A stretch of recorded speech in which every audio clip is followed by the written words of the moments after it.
All right, going to record a video lecture to wind up the Magic Then and Now class. This is just really going to be about some thoughts on the last chapter of Bailey's book on magic and superstition in Europe, looking at the 19th and 20th centuries. I want to give some background to the history that's in the atmosphere with some of the things that are talked about in that chapter. And I also want to maybe point out a couple of the key themes that Bailey brings out there just to make sure everybody has a chance to think about them as we wind up the semester there. So Bailey's chapter, the final chapter, chapter 7, is looking at magic in Europe in modern times, right? 19th, 20th centuries. That's the 1800s, 1900s, and of course into our present 21st century. There are a number of important things going on in the background and the culture during this period that influences the way the magic persists and is being used and not used and being reacted to. One of those is romanticism. Romanticism is a cultural movement and an intellectual movement. It's a reaction to the Enlightenment, which Bailey had talked about in chapter 6. The Enlightenment had been a movement built around themes of reason and nature. It had taken the ideas that emerged in the sciences and some of the methods of thinking that had developed in the physical sciences, in astronomy and biology, and medicine and so forth, and started thinking maybe they could be used to solve and think about social problems, philosophical issues, political ideologies, in ways that would break away from tradition. Right. So the Enlightenment model had been that the way forward, the way to a better society, is to have people use their reason to reflect on nature, the same way the scientists did. Only now they're starting to think about human nature, the nature of political society, things like that, and sort of come up with a new ethics, a new politics, a new ideology based on those. Right. So that was the Enlightenment. Arising in the later 1600s and through the 1700s. And the Enlightenment had resulted in what Bailey had referred to as the disenchantment of European culture, right, among educated elites. This idea that now science is going to be the way forward, physical sciences, technology is going to be the key, and a tendency for educated elites really to take a much more skeptical view of supernatural claims. Eventually, in the 19th century, you're going to get the rise of Darwinism happening in science, which is going to do a lot to even challenge traditional religiosity, the notion that God is a creator in control of the world, and that really makes it much more plausible for people to believe that the world is based on simple mechanical forces rather than supernatural ones. Um, this is a type of approach, by the way, you could also refer to coming after the Enlightenment in the 19th century as scientism, right? Not just science, but scientism being the idea that all problems, all truth, are to be approached through a sort of a scientific paradigm, even if the particular field of study doesn't necessarily lend itself to scientific methodologies. Still, the idea that there's a scientific mind frame that one ought to use in order to understand reality or to devise one's approach to society or politics or ethics or anything like that. So the Enlightenment kind of gives rise to the scientistic, not scientific, but scientistic attitude among most educated people in Europe. Um, Romanticism is a bit of a backlash to that. It's rising right in the last decade or so of the 1700s, around the turn of the century, beginning of the 19th century. It becomes wildly popular, really, very quite widespread.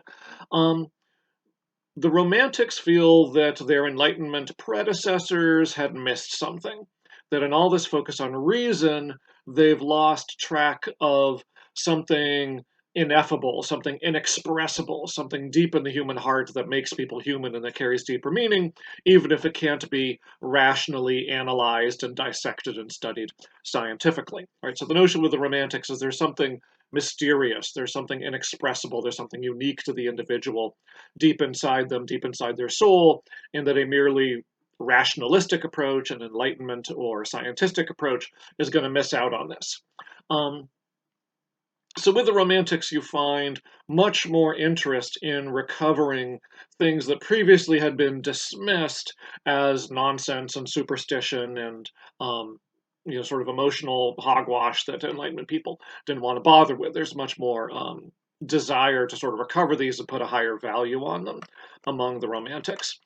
This coincides with the rise of nationalism. You're having politics that are going to shift away from a focus on royal dynasties with absolute power in their kingdoms or desiring absolute power in their kingdoms, and more towards an idea that political sovereignty arises from the people, from the nation, and there's an increasingly developed sense of what the nation is and how the people's will gets expressed in various ways.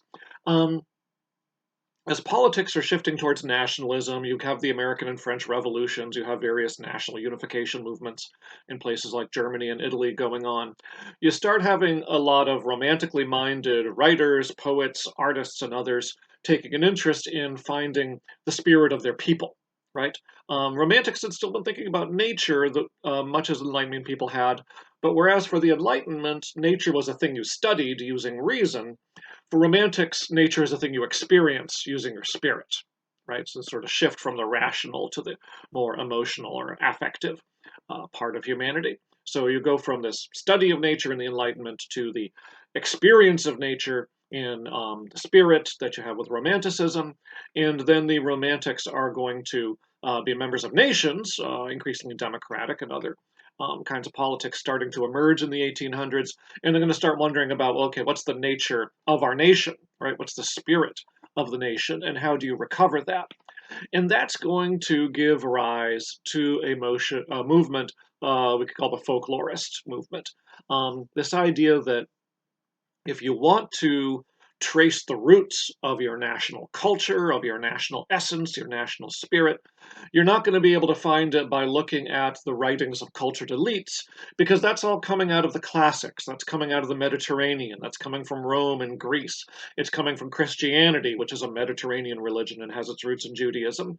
It's not going to be inherently French or German or Russian or Scandinavian or anything. You need to find something that's more rooted in those cultures and that you can't see as an elite foreign import. Um, so this folklorist movement is a movement that's trying to detect and find and reconstruct some sort of a national spirit.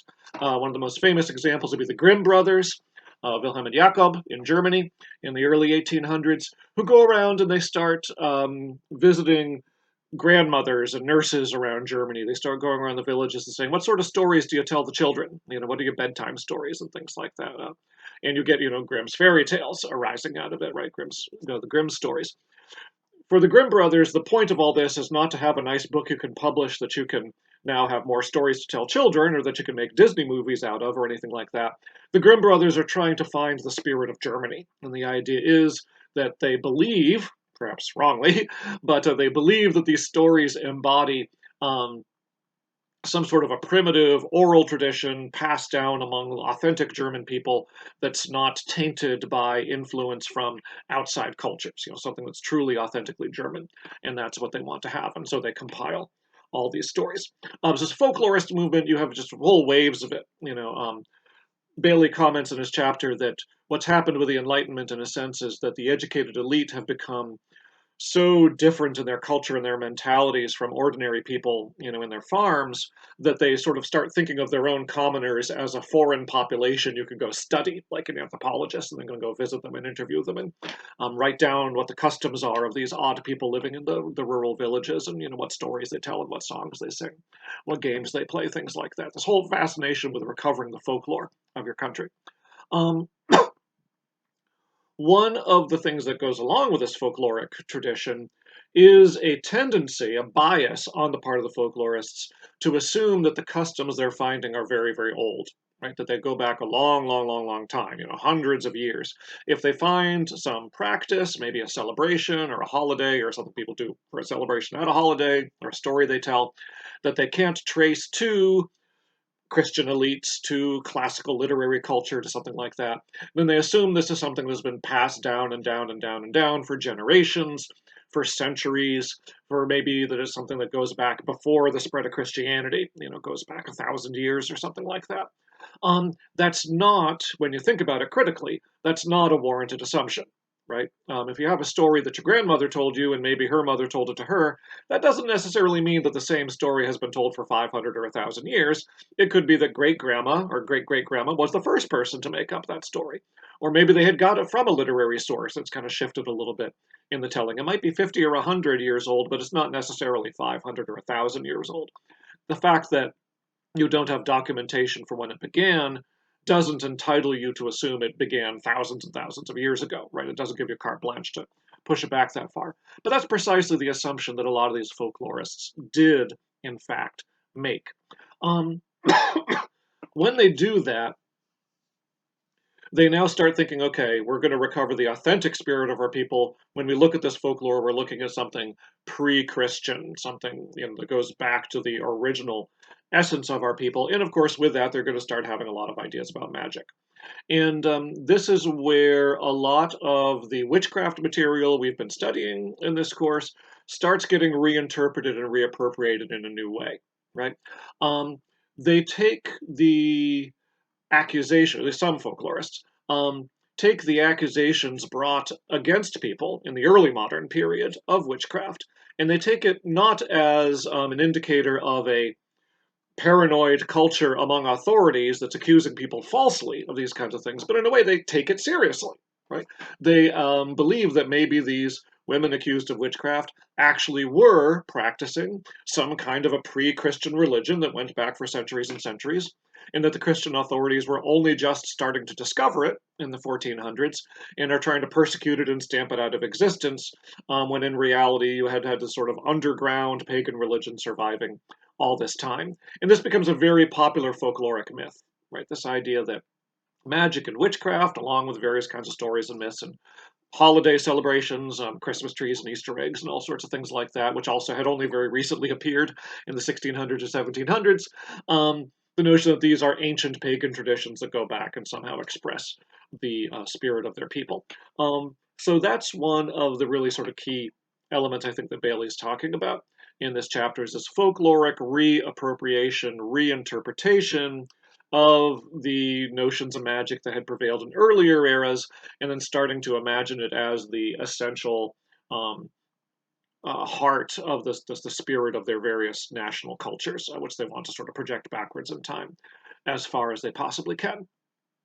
Let me stop this video now, and then I'll take up some of the other phenomena that are also going on in the next video. Thank you.